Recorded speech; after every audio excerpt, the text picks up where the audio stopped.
மக்களை காப்போம், தமிழகத்தை மீட்போம். புரட்சி தமிழர் எடப்பாடியாரின் எழுச்சி பயணம் வெற்றி பெற வாழ்த்துகிறோம். இவன் வழக்கறிஞர் அன்பு அங்கப்பன், கழக ஐடி விங் நெல்லை மண்டல தலைவர். இந்த நாங்குநேரி சட்டமன்ற தொகுதி பொறுத்த வரைக்கும் விவசாயிகள் நிறைந்த பகுதி. இந்த களக்காடு நகராட்சி மக்கள் வெள்ளத்தில் நிரம்பி வழிகிறது. வழியோரம் பூரா மக்களுடைய வெள்ளம் தான். சாரி சாரியா மக்கள் வரவேற்கின்ற காட்சி நாங்குநேரி சட்டமன்ற தொகுதி அடுத்த ஆண்டு நடைபெறுகின்ற சட்டமன்ற தேர்தலில் வெற்றி பெற்று விட்டது என்று சொல்லுகின்ற அளவுக்கு மக்கள் வெள்ளம் காட்சி அளிக்கிறது. கிராமத்தில் சொல்லுவாங்க, விளையும் பயிலே தெரியும் சொல்லுவாங்க. அடுத்த ஆண்டு நடைபெறுகின்ற சட்டமன்ற தேர்தல் மக்களுடைய எழுச்சி ஆரவாரம் முகத்தில் காணுகின்ற மகிழ்ச்சி வெற்றிக்கு அறிகுறி. இன்றைய தினம் திரு ஸ்டாலின் கனவு கண்டு கொண்டிருக்கின்றார். திரு ஸ்டாலினுடைய நோக்கம் அவருடைய கூட்டணி கட்சி நம்பி இருக்கிறார். அனைத்து இந்திய அண்ணா திராவிட முன்னேற்ற கழகம் மக்களை நம்பி உங்களை நம்பி இருக்கிறது. நீங்க தான் ஒரு அரசாங்கத்தை தேர்ந்தெடுக்கக்கூடிய நீதிபதிகள். நீங்கள் நினைத்தால் ஒரு அரசாங்கத்தை உருவாக்கலாம். ஆகவே அனைத்து இந்திய அண்ணா திராவிட முன்னேற்ற கழகத்தை பொறுத்த வரைக்கும் மக்களை நம்புகிறது. மக்களோடு கூட்டணியாக இருக்கின்றோம். அதுதான் வெற்றிக்கு அறிகுறி. ஆனால் திமுக அப்படி இல்லை. எப்பொழுது பார்த்தாலும் திராவிட முன்னேற்ற கழக தலைவர் கூட்டணி பலமாக இருக்கிறது, கூட்டணி பலமாக இருக்கிறது. அந்த நோக்கத்தில் தான் அவர் தேர்தலை மையமாக வைத்து போட்டியிடுகிறார். அனைத்து இந்திய அண்ணா திராவிட முன்னேற்ற கழகம் பாரதிய ஜனதா கூட்டணியை பொறுத்த வரைக்கும் மக்கள் நம்பி கழகத்திலே இறங்கிறோம். ஆக மக்கள் தான் நீதிபதி. மக்கள் எதை எண்ணுகின்றார்களோ அவர்கள் நோக்கம் நிறைவேற்றப்படும். அந்த நோக்கத்தின் அடிப்படையில் அண்ணா திமுக கூட்டணி செயல்படும். இன்றைக்கு அண்ணா இந்த திராவிட முன்னேற்ற கழகம் ஆட்சிக்கு வந்து 50 மாத காலம் ஆகிவிட்டது. இந்த 50 மாத திராவிட முன்னேற்ற கழக ஆட்சியில் இப்படி நாங்குநேரி போன்ற சட்டமன்ற தொகுதியில் இருக்கின்ற விவசாய பிரிவு மக்கள், விவசாய தொழிலாளிக்கு ஏதாவது ஒரு திட்டத்தையாவது கொண்டாந்து நிறைவேற்றிருக்கிறாங்களா? சொல்லுங்க நீங்களே. ஏன்னா இன்னைக்கு பத்திரிகையில் பார்த்தீங்கன்னா எடப்பாடி பழனிசாமி பஸ்ஸில் போய் பொய்யா சொல்லிட்டு இருக்காங்கிறார். நான் பொய்யா சொல்றேன், நடக்கிற நிகழ்வை சொல்றேன். அண்ணா திமுக ஆட்சியில் எந்தெந்த திட்டத்தை கொண்டு வந்தோ அதனால் மக்கள் எந்த அளவுக்கு பயனடைந்தால் என்ற விவரத்தை சொல்றோம். அது இந்த முதலமைச்சருக்கு பொறுக்க முடியல. நீங்களும் செய்யுங்க, மக்களிடத்தில் சொல்லுங்க. மக்கள் ஏற்றுக்கொண்டா பரவாயில்ல. மக்கள் உங்களை நிராகரித்து விட்டார்கள். மக்கள் அடியோடு திராவிட முன்னேற்ற கழகத்தை நிராகரித்து விட்டார்கள். இதுதான் யதார்த்த உண்மை. இன்னைக்கு மக்கள் செல்வாக்கும் திமுக இழந்து விட்டது, அந்த கூட்டணியும் இழந்து விட்டது. இன்றைக்கு கட்சியும் கட்சியில் இருக்கிற தொண்டர்களும் திமுக கட்சி நம்பல. ஏன்னா அது குடும்ப கட்சி ஆகிவிட்டது. அது ஒரு கார்பரேட் கம்பெனி. அது கட்சி அல்ல, கார்பரேட் கம்பெனி. திரு ஸ்டாலின் திமுக கட்சியுடைய தலைவர். அவருடைய மகன் திரு உதயநிதி திமுகவுடைய இளைஞரணி செயலாளர். திரு கருணாநிதியுடைய மகள் மரியாதைக்குரிய திருமதி கனிமொழி மகளிரணி செயலாளர். முடிஞ்சு போச்சு. எல்லாமே குடும்பம் தான், வேற யாருக்கும் பதவி கொடுக்க மாட்டாங்க. அண்ணா திமுக அப்படி இல்லை, ஜனநாயக கட்சி. இங்க இருக்கிற சகோதரர் இசை சுப்பையா, டாக்டர் சரவண, இங்க இருக்கின்ற கழக நிர்வாகிகள் பல்வேறு மதம் பல்வேறு ஜாதி இதையெல்லாம் பார்க்கல. அண்ணா திமுக பொறுத்த வரைக்கும் ஜாதிக்கு மதத்துக்கு அப்பாற்பட்ட கட்சி. வாரிசு அரசியல் கிடையாது, குடும்ப கட்சி கிடையாது. யார் உழைக்கிறாங்களோ அவர் ஏற்றம் பெறுவார். அவர்கள் உயர்ந்த பதவிக்கு வர முடியும். திமுக வர முடியுமா? குடும்பத்தை தவிர்த்து யாராவது தமிழ்நாட்டில் ஆட்சி அதிகாரத்துக்கு வர முடியுமா?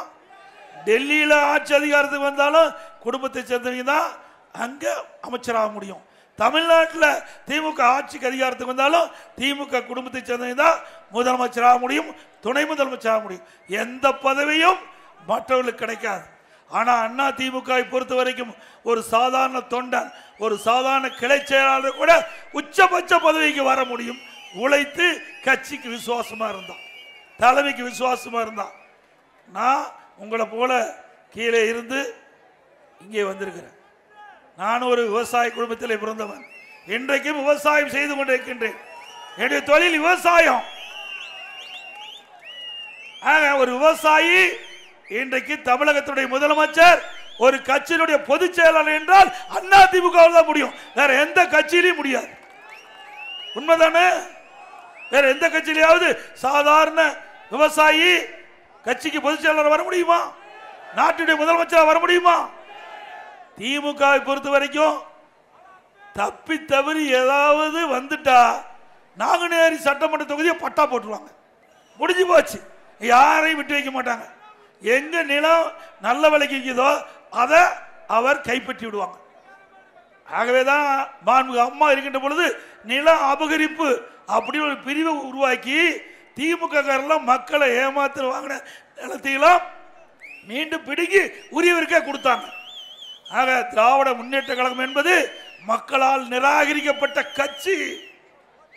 இந்தியாவில் பல மாநிலம் இருக்குது. திரு கருணாநிதி அவர்கள் இருக்கின்ற பொழுது ஊழலுக்காக கலைக்கப்பட்ட ஒரே அரசாங்கம் இந்தியாவில் திமுக அரசாங்கம் தான். ஊழலுக்காக கலைக்கப்பட்ட அரசாங்கம் திமுகவில் தான்.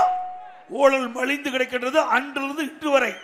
வீராண ஊழல், அதில் பூச்சி மருந்து ஊழல், அரிசி பேர ஊழல், ஊழல் ஊழல் என்று ஊழலின் ஊற்றுக்கண் திமுக. திமுகவுடைய நோக்கம் என்ன? Commission collection corruption, commission collection corruption. இதுதான் திமுக லட்சியம், வேற எதுவும் கிடையாது. 50 மாத திராவிட முன்னேற்ற கழக ஆட்சியில் எந்த ஒரு பெரிய திட்டத்தையாவது கொண்டு வந்து நிறைவேற்றி இந்த தமிழகம் ஏற்றப்பட்டிருக்குதா? இல்ல. இன்னொன்னு சொல்றார் எடப்பாடி பழனிசாமி பாரதிய ஜனதாவுக்கு அடிமைன்னு. நான் எங்கேயா அடிமை? நம்ம அடிமையமா இருக்கிற அதிமுக. அதிமுக திராவிட முன்னேற்ற கழகம் தீய சக்தி திமுகவை அழிக்க வேண்டும், இந்த கட்சியை வேரோடு பூண்டோடு ஒழிக்க வேண்டும் என்பதற்காக தான் பொன்மலை செம்மல் புரட்சி தலைவர் எம்ஜிஆர் இந்த இயக்கத்தை தோற்றுவித்தார். அம்மா கட்டி காத்தாங்க. அந்த வழியில் தான் அதிமுக செயல்படுகிறது. இந்த மக்களோட திமுக ஆட்சி அகற்ற வேண்டும் என்பது அதிமுக நோக்கம், எங்களுடைய தொண்டனுடைய நோக்கம். அதை அடிப்படையாக வைத்து நாங்கள் செயல்படுறோம். அதே போல பாரதிய ஜனதா கட்சி ஊழல் மலிந்த திமுகவை அகற்றப்பட வேண்டும். ஆக ரெண்டு கட்சியினுடைய கருத்தும் ஒத்த கருத்தா இருக்கின்ற காரணத்தால் அதிமுக பாரதிய ஜனதா கூட்டணி அமைச்சு 2026 சட்டமன்ற பொது தேர்தலை சந்திக்க இருக்கிறோம். அதை விட்டுட்டு எப்பொழுது நாங்க எப்போ பாரதிய ஜனதா கட்சியோட கூட்டணி வச்சோமோ அன்று முதல் இன்று வரை திரு முதலமைச்சர் ஸ்டாலின் பேசுவது எடப்பாடி பழனிசாமி பாரதிய ஜனதா கட்சியோட கூட்டணி வச்சுட்டார். இதே பாட்டு தான். திரு ஸ்டாலின் அவர்களே, நாங்கள் கேட்டுக்கொள்வதெல்லாம் இப்பொழுது நடக்கிற தேர்தல் சட்டமன்ற தேர்தல், நாடாளுமன்ற தேர்தல் அல்ல. நாடாளுமன்ற தேர்தல் அல்ல, இப்பொழுது நடக்கிறது சட்டமன்ற தேர்தல். ஆகவே எங்களுடைய கூட்டணி தெளிவுபடுத்தி விட்டோம். நாங்கள் கூட்டணி அமைத்தவுடன் மத்தியிலே உள்துறை அமைச்சர் தெளிவா பேட்டி கொடுத்துட்டார். அனைத்து இந்திய அண்ணா திராவிட முன்னேற்ற கழகம் பாரதிய ஜனதா கூட்டணி, அந்த கூட்டணிக்கு தலைமை அதிமுக தாங்கும். அதிமுக இந்த கூட்டணிக்கு தலைமை. அதிமுக ஆட்சி அமைக்கும்.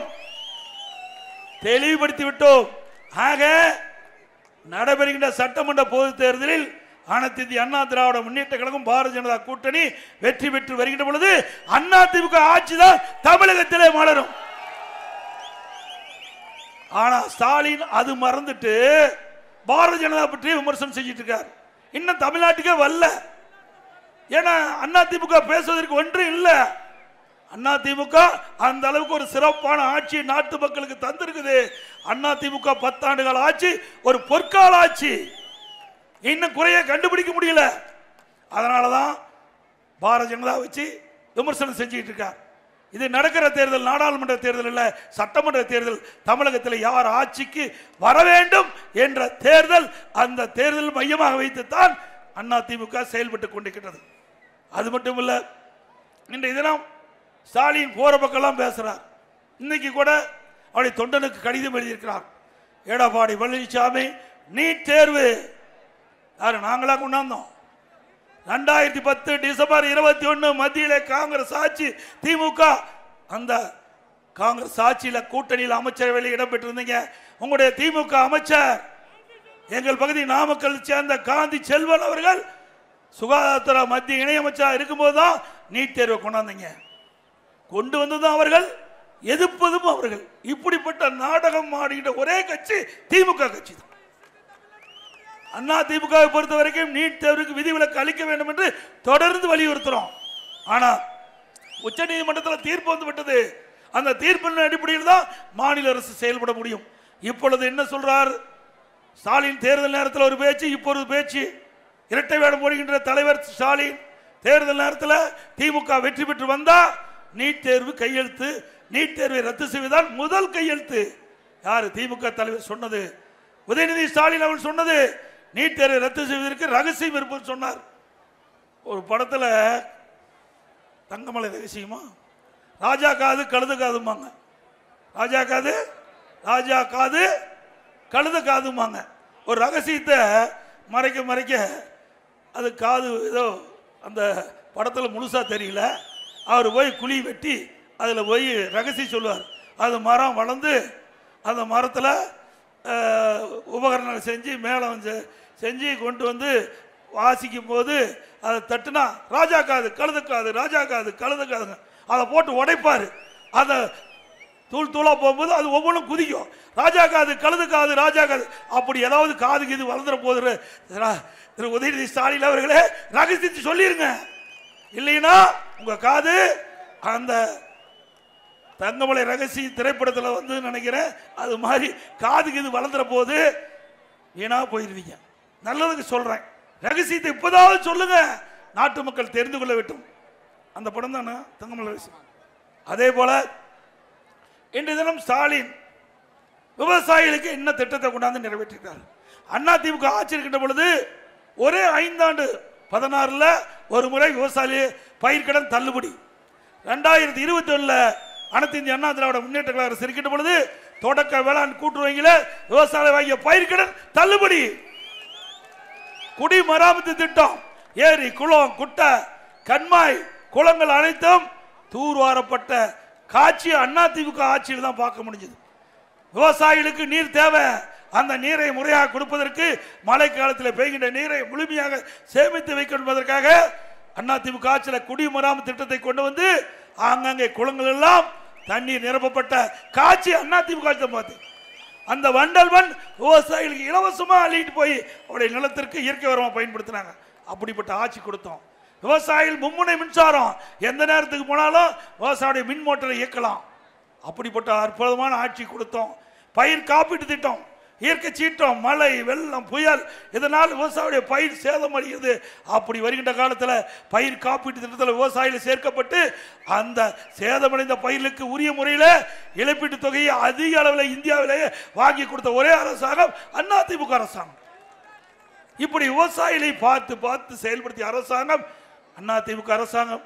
அதை விட விவசாய தொழிலாளிகளுக்கு பசு வீடுகளை கட்டி கொடுத்தோம். விவசாய தொழிலாளிகளுக்கு கறவை மாடுகள், விலையில்லா ஆடுகள், விலையில்லா கோழி எல்லாம் கொடுத்து அந்த விவசாயியுடைய பொருளாதாரத்தை ஏற்றம் செய்ததும் அண்ணா திமுக ஆட்சி.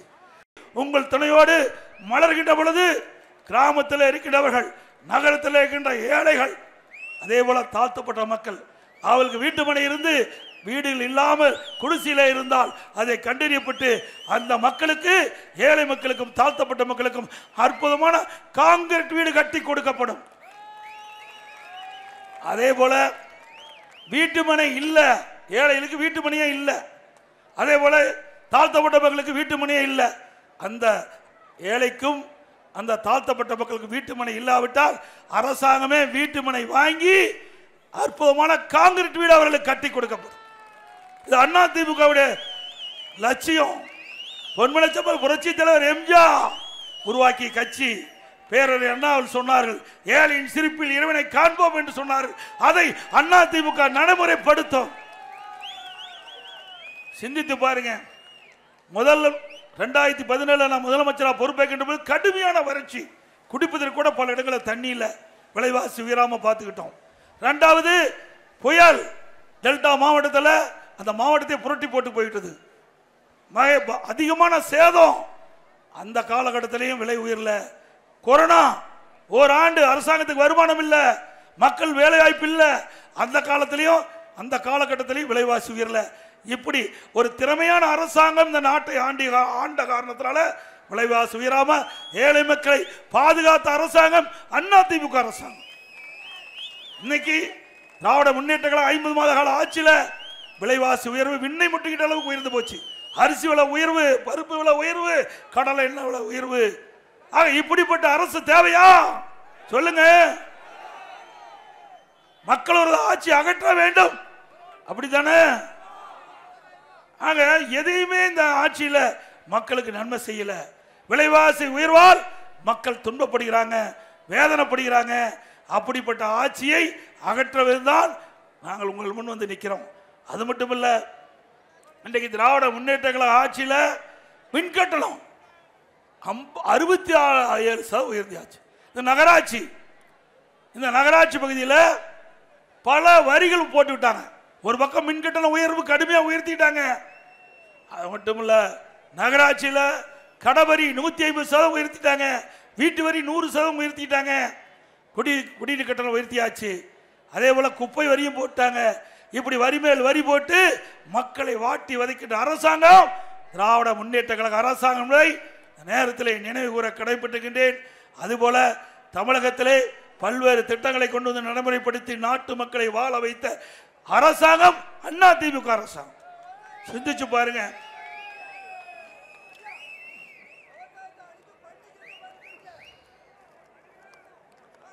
அம்மா மினிக்கிள்ளை கொண்டாந்தோம். அம்மா மினிக்கிள்ளைக்கு அதிமுக ஆட்சியில் கொண்டு வந்த கிராமத்திலிருந்து நகரம் வரை ஏழை மக்கள் அதிகமாக வசிக்கின்ற பகுதியை தேர்ந்தெடுத்து அங்கே ஒரு அம்மா மினிக்கிள்ளைக்கு ஏற்படுத்தணும். அதில் ஒரு MBBS டாக்டர், ஒரு செவிலியர், ஒரு மருத்துவ உதவியாளர் இதை நியமிக்கப்பட்டு சிறப்பாக அந்த மருத்துவ சேவை மக்களுக்கு அளிக்கப்பட்டது. அங்கெல்லாம் ஏழை மக்கள் ஏதாவது நோய்வாய்ப்பட்டால் உடனே அம்மா மருந்தகத்துக்கு சென்று சிகிச்சை பெற்றுக்கொள்ளலாம். அது இந்த முதலமைச்சருக்கு பொறுக்க முடியாம அரசியல் காழ்ப்புணர்ச்சியோடு அதையெல்லாம் ரத்து பண்ணிட்டார். மீண்டும் உங்களுடைய துணையோடு அதிமுக ஆட்சி மலர்வது உறுதி. வந்தவுடன் அம்மா மினி கிளினிக் 2000 ஆக்குவோம். 2000 அம்மா மினி கிளினிக் 4000 அம்மா மினி கிளினிக்கா உயர்த்துவோம். இன்னைக்கு ஸ்டாலின் சொல்றார், நிறைய திட்டத்தை அறிவிச்சிருக்கிறார். அத்தனையும் உண்மைக்கு புறமான திட்டம். ஏற்கனவே அனைத்து இந்திய அண்ணா திராவிட முன்னேற்ற கழக ஆட்சியிலே கொண்டு வந்த திட்டத்திற்கு ஸ்டிக்கர் ஒட்டி விளம்பர மாடல் அரசு திமுக அரசு. அதிமுக ஆட்சியில் மட்டும் அம்மா மினி கிளினிக் 2000 அம்மா மினி கிளினிக் கொண்டு வந்து சாதனை படைத்தது ஏழை மக்களுக்காக. ஆரம்ப சுகாதார நிலையம் 254 ஆரம்ப சுகாதார நிலையம் 10 ஆண்டுல கிராமப்புற மக்களுக்கு அங்கேயே சிகிச்சை அளிக்கக்கூடிய ஆரம்ப சுகாதார நிலையத்தை கொண்டு வந்தது அதிமுக அரசாங்கம். ஏற்கனவே ஆரம்ப சுகாதார நிலையம் மேம்படுத்தப்பட்ட 30 படுக்கை கொண்ட ஆரம்ப சுகாதார நிலையம் மாற்றப்பட்டு தரம் உயர்த்தப்பட்டு 168 மேம்படுத்தப்பட்ட ஆரம்ப சுகாதாரத்தை கொண்டு வந்து அந்த கிராமப்புற ஏழை எளிய ஒடுக்கப்பட்ட தாழ்த்தப்பட்ட மக்களுக்கு அந்த பகுதியிலே அருமையான சிகிச்சை அளிக்கக்கூடிய நிலையை உருவாக்கி தந்து அதிமுக அரசாங்கம். கடந்த 10 ஆண்டுல மட்டும் கிராமத்திலிருந்து நகர வரை 15 லட்சம் மருத்துவ முகாம் நடத்தியிருக்கிறோம். ஏழை எளிய ஒடுக்கப்பட்ட நடுக்கப்பட்ட அத்தனை மக்களும் அந்த மருத்துவ முகாமில் கலந்து கொள்ளுகின்ற சூழ்நிலை உருவாக்கி அவளுக்கு என்ன நோய் என்று கண்டறிந்து அதை அந்த மக்களுக்கு அந்த நோயை குணப்படுத்திய அரசாங்கம் அதிமுக அரசாங்கம். 15 லட்சம் முகாம் நடத்தி சாதனை படைத்த ஒரே அரசாங்கம் அதிமுக அரசாங்கம். இன்றைக்கு வாய் பேசுற மனிதருக்கு மட்டும் இல்ல, வாய் பேசாத நம்முடைய கால்நடை செல்வங்களுக்கும் மருத்துவ முகாம் நடத்தி சாதனை படைத்த அரசாங்கம் அதிமுக அரசாங்கம். இன்றைக்கு கிராமப்புறத்தெல்லாம் கால்நடை வளர்ப்பு, அந்த கால்நடைக்கு ஏதாவது நோய் தாக்கப்பட்டா உடனே அதுக்கு சிகிச்சை, அங்க ஒரு மருத்துவ முகாம். இப்படி நம்முடைய கால்நடை செல்வங்களுக்கும் சிறப்பான சிகிச்சை அளித்த ஒரே அரசாங்கம் அதிமுக அரசாங்கம். அதே போல நம்முடைய கர்ப்பிணி பெண்களுக்கு அம்மா சஞ்சீவி பெட்டகம் கொடுத்தோம், அம்மா குழந்தைகள் நலப்பரிசு பெற்றோம். இன்னைக்கு நம்முடைய கிராமத்திலிருந்து நகர வரை ஏழை பெண்கள் பெற்றிருக்கின்ற குழந்தைகளுக்கு குழந்தை வளமோடு நன்றாக இருக்க வேண்டும் என்பதற்காக அம்மா இருக்கின்ற பொழுதே அம்மா குழந்தைகள் நல பரிசு பெற்றோம், பரிசு பெட்டகம். அப்படி ஒரு அற்புதமான திட்டத்தை கொண்டது. 16 பொருள் கொடுத்து அந்த குழந்தை சிறப்பாக வாழ வேண்டும் என்பதற்காக கொண்டு வந்த திட்டம் இந்த அற்புதமான குழந்தைகள் பரிசு பெற்ற திட்டம்.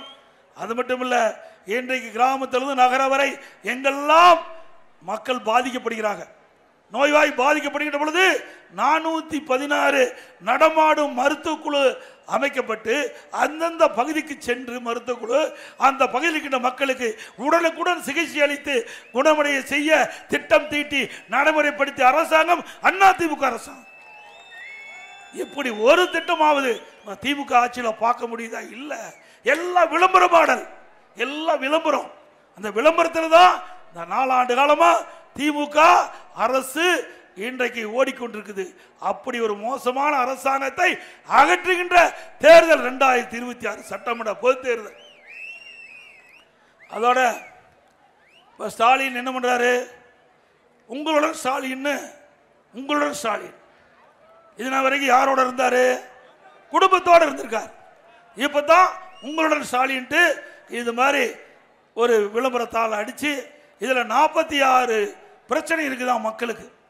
முதலமைச்சர் சொல்றார், இந்த நாட்டினுடைய முதலமைச்சர் மக்களுக்கு 46 பிரச்சனை இருக்குது. அந்த 46 பிரச்சனை என்னன்னு இதுல குறிப்பிட்டிருக்கார். இந்த அட்டையை எடுத்துக்கிட்டு வீடு வீடு அரசு ஊழியர்கள் வருவாங்க. மக்கள் தங்களுடைய பிரச்சனை சொன்னா அந்த பிரச்சனை மனு மூலமா எழுதி வாங்கி சம்பந்தப்பட்ட துறைக்கு அனுப்பி அதை நிவர்த்தி செய்வாங்களாம். எத்தனை வருஷம் கழிச்சு?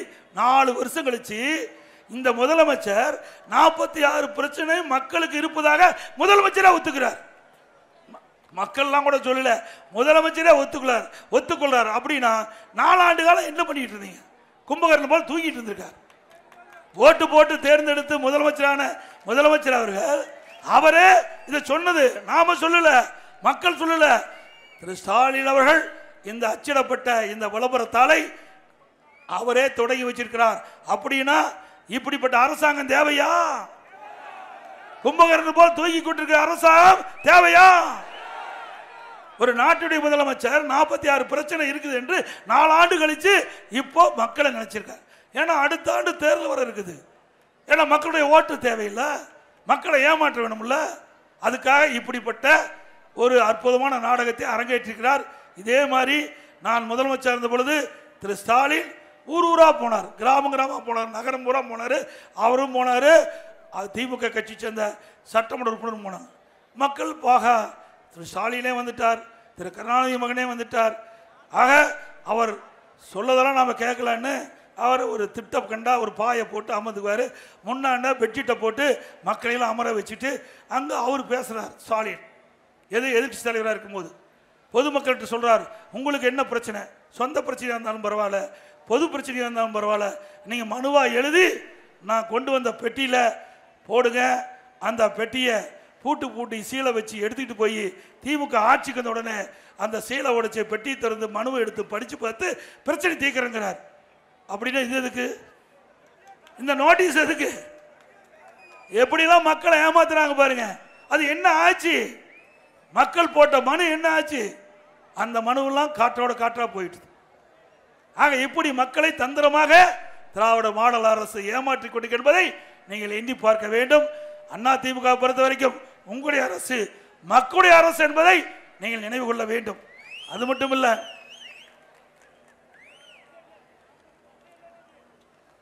இன்றைக்கு திராவிட முன்னேற்ற கழகம் 2021 சட்டமன்ற பொதுத் தேர்தல் போது நிறைவேற்ற முடியாத அறிவிப்புகள் வெளியிட்டாங்க. சுமார் 525 அறிவிப்புகள் வெளியிட்டாங்க. அதுல 10% அறிவிப்புகளால் இதுவரைக்கும் நிறைவேற்றல.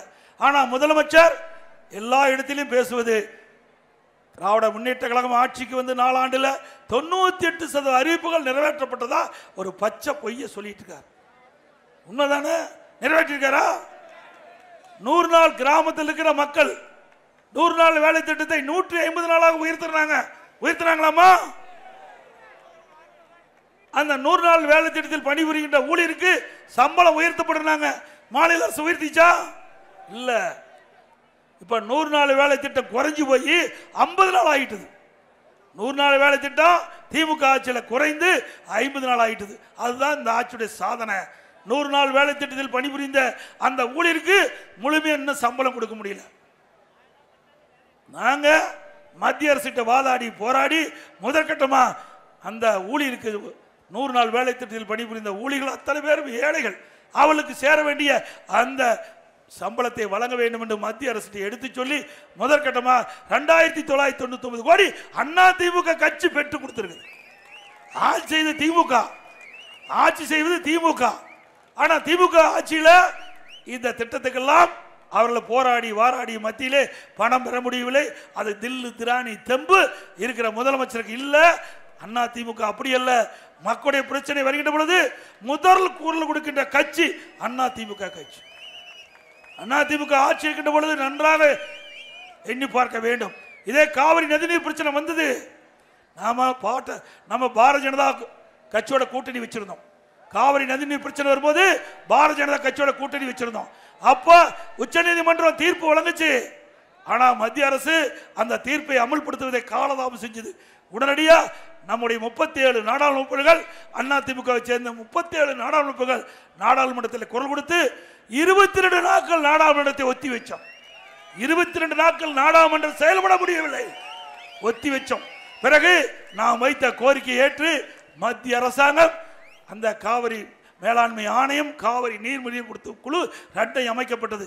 ஆக ஆளுங்கட்சியிலே இருந்தாலும் சரி, எதிர்கட்சியிலே இருந்தாலும் சரி, கூட்டணியில் இருந்தாலும் சரி, கூட்டணி இல்லை என்றாலும் சரி, தமிழ்நாட்டு மக்களுக்கு பிரச்சனை என்றால் அந்த பிரச்சனையை தீர்ப்பதற்கு குரல் கொடுக்கின்ற ஒரே கட்சி அண்ணா திமுக கட்சி. ஆனா திமுகவில் இப்படி பல பிரச்சனை தமிழ்நாட்டில் இருக்குது. ஒரு நாளாவது நாடாளுமன்றத்தில் ஒத்தி வைக்க முடிஞ்சதா? எப்போது பார்த்தாலும் ஸ்டாலின் பேசுறார். தமிழகத்திலே 39க்கு 39 திராவிட முன்னேற்றங்களை தலைமையில் அமைக்கப்பட்ட கூட்டணி வெற்றி பெற்றது என்று. அப்படிலாம் அங்க என்ன பண்ணிட்டு இருக்கிறீங்க? பெஞ்ச தேய்ச்சிட்டு இருக்காங்க. அந்த 39 நாடாளுமன்ற அப்படியே அமர்ந்து ஒரு இஞ்சி தேய்ச்சி போச்சு. அவ்வளவுதான் அந்த எம்பியினுடைய சாதனை. ஏன் தமிழ்நாட்டில் இவ்வளவு பிரச்சனை இருக்குதுல்ல?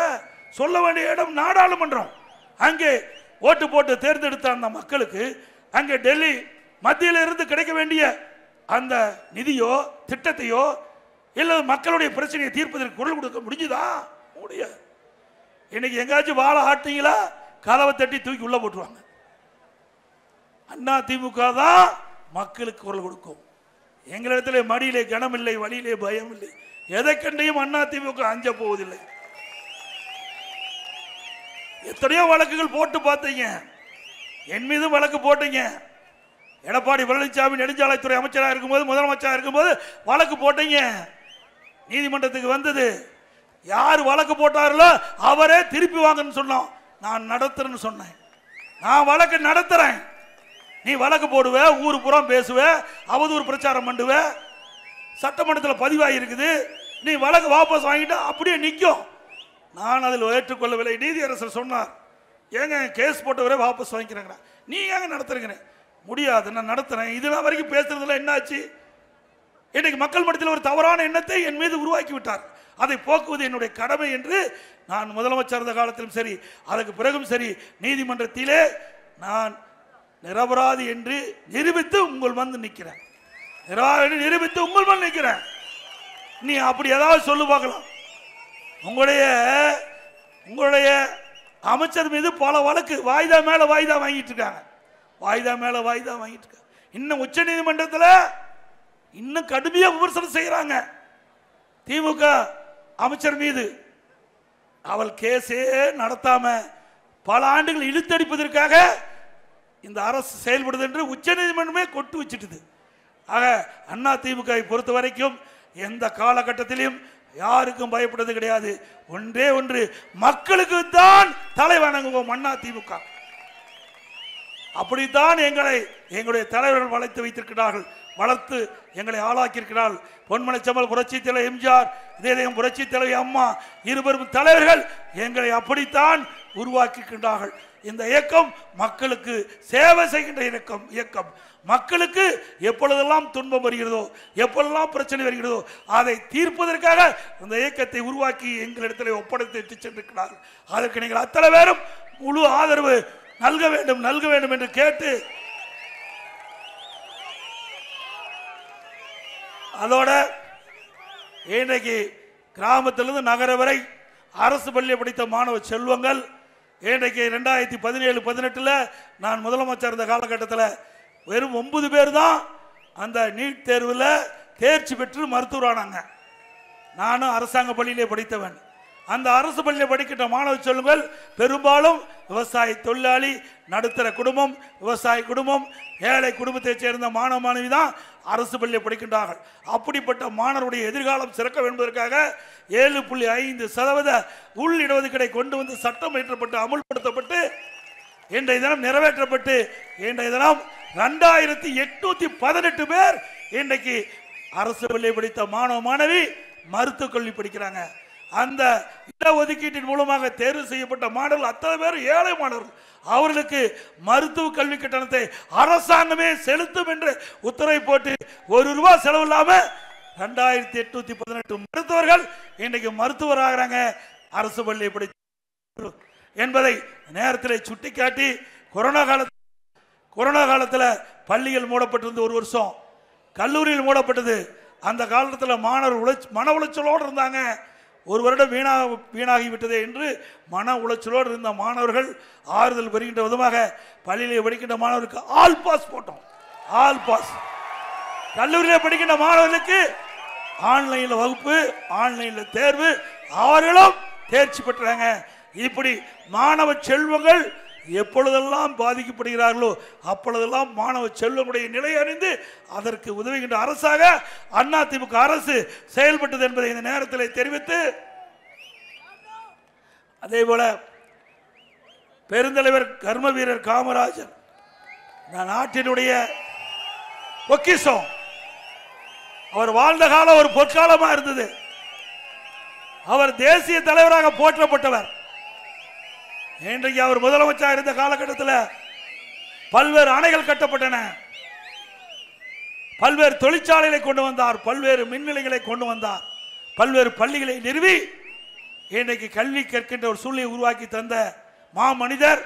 அப்படி மூத்த தேசிய கட்சி தலைவரை அவரை வேண்டுமென்றே திட்டமிட்டு திராவிட முன்னேற்ற கழகத்தைச் சேர்ந்த ஒரு தலைமை பொறுப்பேற்கின்ற ஒரு மாநில உறுப்பினர் கொச்சப்படுத்தி பேசியது மன்னிக்க முடியாத செயல் என்பதை நேரத்தில் தெரிவித்து, அதிமுக பொறுத்த வரைக்கும் தேசப்பற்றுள்ளவர்களை, தேசத்திற்காக உழைத்தவர்களை, தங்களை இந்த தேசத்துக்கு அர்ப்பணித்துக் கொண்ட அந்த தலைவர்களுக்கெல்லாம் மணிமண்டபம், சிலைகள் இப்படி கௌரவித்த அரசு அதிமுக அரசு. அதே நேரத்தில் திராவிட முன்னேற்ற கழகத்தை பொறுத்த வரைக்கும் நாட்டிற்காக உழைத்தவர்கள், தேசத்திற்காக தன்னை அர்ப்பணித்துக் கொண்டவர்கள், தமிழகம் வளர வேண்டும் என்பதற்காக தங்களை அர்ப்பணித்துக் கொண்ட அந்த தலைவர்களை கொச்சைப்படுத்தி பேசுகின்ற கட்சி திமுக கட்சி நிர்வாகிகள் என்பதை நேரத்தில் நாட்டு மக்களுக்கு உணர்த்தி, அனைத்து இந்திய அண்ணா திராவிட முன்னேற்ற கழகம் உங்களுடைய கட்சி. அனைத்து இந்திய அண்ணா திராவிட முன்னேற்ற கழக அரசு அமைக்கின்ற பொழுது உங்களுடைய அரசு, மக்களுடைய அரசு. மக்கள் என்ன எண்ணுகின்றார்களோ அதை நிறைவேற்றுகின்ற அரசாக அதிமுக அரசு செயல்படும் என்பதை இந்த நேரத்தில் தெரிவித்து, அடுத்த ஆண்டு நடைபெறுகின்ற சட்டமன்ற பொதுத் தேர்தலில் நம்முடைய கூட்டணி சார்பாக போட்டிக்கின்ற வேட்பாளருக்கு ஆதரித்து அவரை வெற்றி பெற செய்ய வேண்டும் என்றாய் இருகர கூப்பி வேண்டி உங்களை கேட்டு, மக்களை காப்போம், தமிழகத்தை மீட்போம். மக்களை, தமிழகத்தை, மக்களை, தமிழகத்தை, மக்களை, தமிழகத்தை. Bye bye Stalin. நன்றி, வணக்கம். டாக்டர் சீட்டு கிடைக்கிறது அவர் அண்ணன் பெருமைப்படுத்த போகிறார். அண்ணன் அவர்கள் அந்த தம்பிக்கு லேப்டாப் மற்றும் ரொக்கமாக 1 லட்சம் ரூபாய் பணம் மாவட்ட கழக சார்பாக அண்ணன் சரவணன் மூலமாக கொடுக்கப்படுகிறது.